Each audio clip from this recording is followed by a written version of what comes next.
বন্ধুরা কেমন আছো? আশা করছি সবাই ভালো আছো। এখন আমি রেডি হয়ে যাচ্ছি। এখন ঘড়িতে ঠিক বাজে 2টো। তো আমার 3টে থেকে একটু বাইরে যাওয়ার আছে, সেই জন্য আমি আগে থেকে একটু রেডি হয়ে যাচ্ছি। যেহেতু বাচ্চা কোলে, তো বাচ্চাকে একটু শান্ত করার ব্যাপার থাকে, তাই জন্য আমি একটু রেডি করে নিচ্ছি, নিজে রেডি হয়ে যাচ্ছি। রেডি হয়ে যাওয়ার পরে তোমাদেরকে জানাবো আমি ঠিক কোথায় যাচ্ছি বাচ্চাকে রেখে। আমি ভালো করে মুখ ক্লিন করে নিয়েছি, একটা সানস্ক্রিন মেখে নিলাম। মেখে নেওয়ার পরে আমি আমার হেয়ারটা ভালো করে কম্ব করে নেব।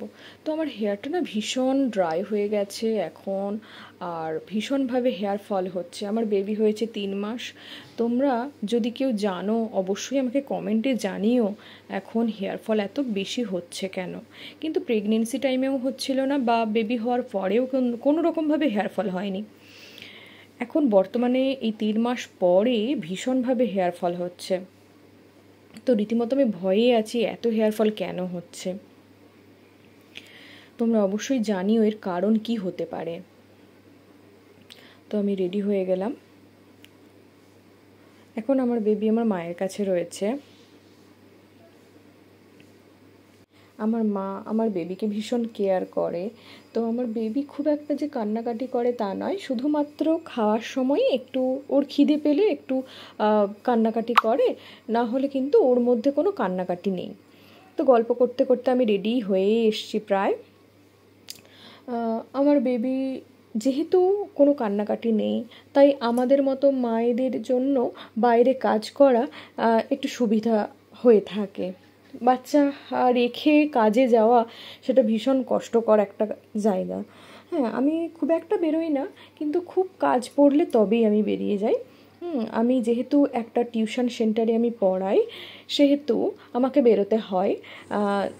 তো সপ্তাহে 2 দিন থেকে 3 দিন আমাকে বেরোতে হয়। অলমোস্ট আমি রেডি, এবার আমি বেরিয়ে যাব।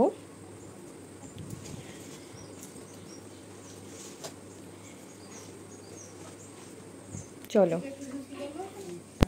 বাচ্চাকে ছেড়ে বেরিয়ে যেতে মনটা ভীষণ কষ্ট হয়, তবুও যেতে হবে। হ্যাঁ, এটা আমার কাজ, আমাকে যেতেই হবে। আমাদের চারপাশটা সবুজে ভরা।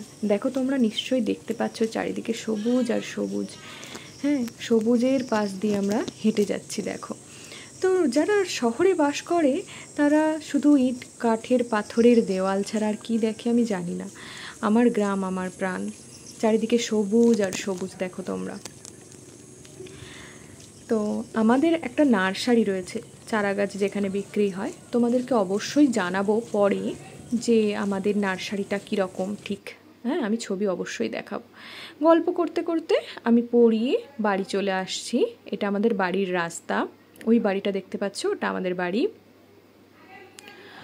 এসে দেখছি আমার বেবি দোলনায় ঘুমাচ্ছে।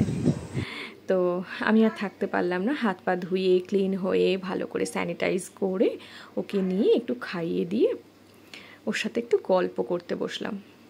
তো এটা আমার ফার্স্ট ব্লগ, অবশ্যই তোমরা জানিও কেমন হয়েছে। আমি সচরাচর এইভাবে বানাইনি, এই ফার্স্ট টাইম বানালাম। তোমরা অবশ্যই দেখো, কমেন্ট করে জানিও কেমন হয়েছে।